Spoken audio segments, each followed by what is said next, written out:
Hello, my name is Burke Hedges, author of the best-selling book, The Parable of the Pipeline. I open my book with a story about Pablo and Bruno, who take two very different paths in their quest for financial independence.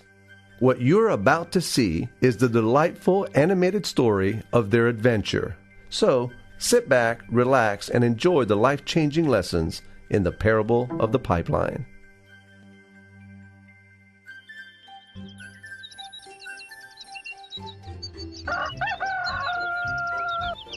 Far away, in a small village, near a beautiful valley, lived two friends, Pablo and Bruno. They were both young and dreamed of a better life for themselves. They'd often discuss their dreams about how they would become the most successful men in the village. They weren't afraid of hard work, and they searched for opportunities to help realize their goals and achieve their dreams. One day, an opportunity presented itself.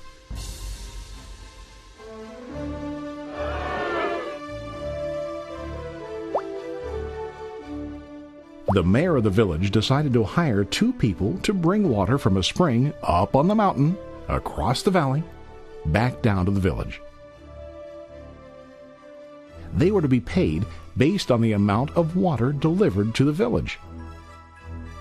Bruno and Pablo enthusiastically got to work. Every day, from morning till evening, they carried buckets to and from the spring.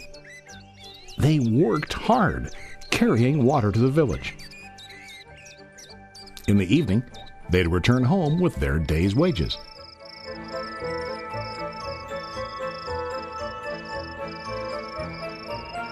Bruno was satisfied with his work and the money he earned. He was sure that with this work he could achieve his dreams. Bruno thought that to increase his wages he could use bigger buckets to bring more water each trip.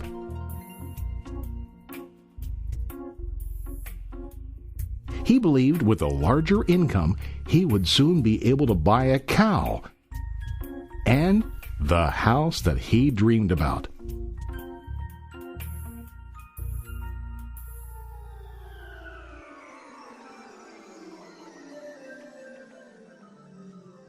Now Pablo was not satisfied. At the end of the day, his back and hands ached, and he was exhausted. He was looking for an easier way to earn more. One day an idea occurred to Pablo. He imagined building a pipeline to deliver the water from the mountain spring to the village. With this pipeline, he could get more water to the village without carrying buckets back and forth from the spring to the village. Soon, he got very excited about his idea and began to plan. Pablo, of course, shared his idea with his friend Bruno and asked him to join with him to work on and help build the pipeline. Bruno thought the idea was crazy. All Bruno could think about was what his money could buy today and how to get it quicker. He felt that building a pipeline would slow him down and delay him in achieving his goals. Instead, Bruno got bigger buckets and went more often back and forth, fetching water. He was sure that with this method, he could make more money. Pablo decided to build the pipeline on his own. He understood that it would not be easy to build, and it would take time to complete the pipeline. Pablo knew that it could take several years to finish, but he set his mind on his goal. Every day he worked and carried water like before. But on weekends and during his spare time, he worked hard to dig in the rocky soil and build his pipeline. In the first month, there was little to show for his work.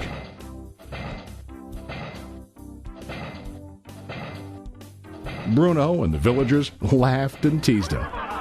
They called him Pablo the Pipeline Man. During this time, Bruno's income doubled. He already bought a cow and a bigger house. His lifestyle changed. He now spent time after work in the bar, enjoying his hard-earned wages from delivering water.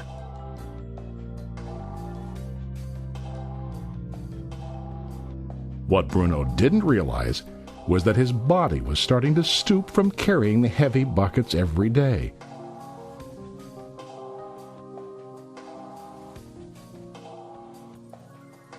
His face looked worn and his body tired. Soon, he began to carry less and less water due to the wear and tear on his body.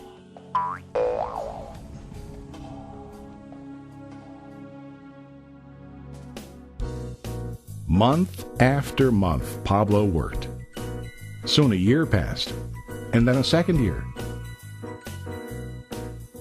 Finally, Pablo finished his pipeline. He now used his pipeline to deliver water to the village instead of carrying buckets. Pablo was now earning more money than ever before.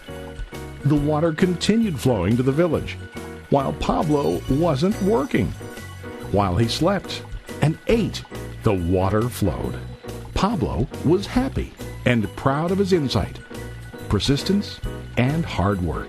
Now his income flowed as long as the water flowed through his pipeline.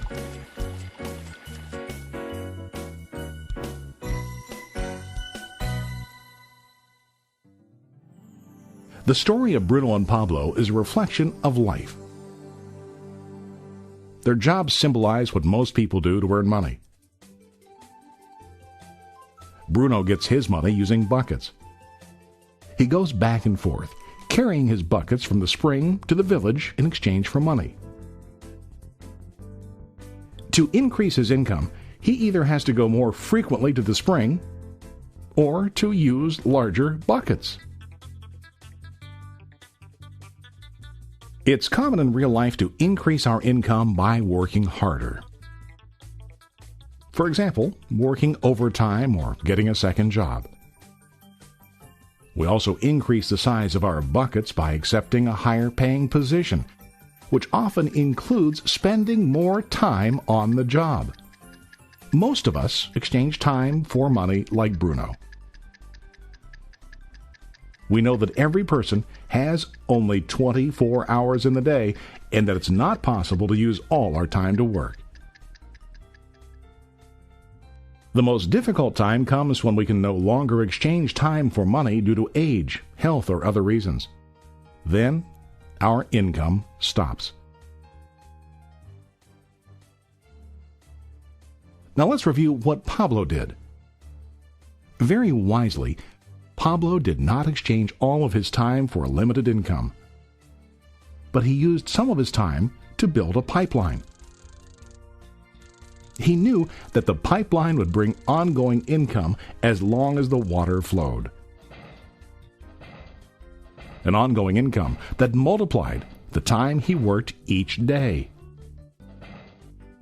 Pablo knew that someday, maybe because of age or health, he would no longer be able to exchange his available time for money. Pablo knew that if he could make his idea of a pipeline work, then he only has to do the hard work of building the pipeline.